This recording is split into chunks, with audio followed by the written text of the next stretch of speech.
Caro Primo Ministro, al Veneto servono subito 2 miliardi e 700 milioni necessari per i lavori idraulici indicati dal luminare Luigi Del Paus.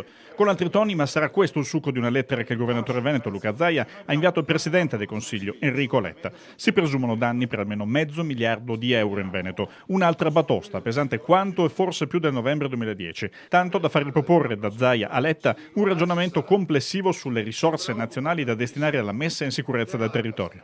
Questo è il Made in Italy, no?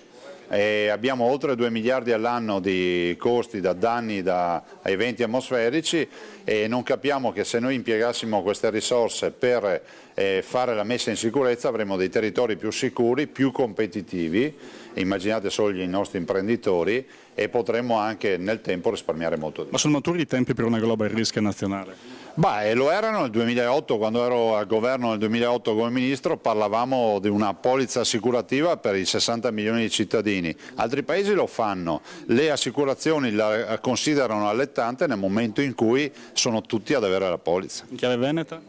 In chiave veneta non sta in piedi, abbiamo incaricato proprio un broker per fare questo studio, questa analisi nel 2010, non sta in piedi, nel senso che se obbligassimo anche tutti i veneti ad assicurarsi, l'assicurazione creerebbe tutto un sacco di vincoli per cui non conviene assicurare. Neanche in chiave nord-est ha parlato con Rossi, con la Serracchiani, neanche a tre si potrebbe pensare. Guardi, la vera partita è che per avere un vero indennizzo, non aver franchigia e non prenderci in giro, bisogna che la polizza sia una polizza che abbia un bel bacino di abitanti, 60 milioni di italiani sono un buon bacino.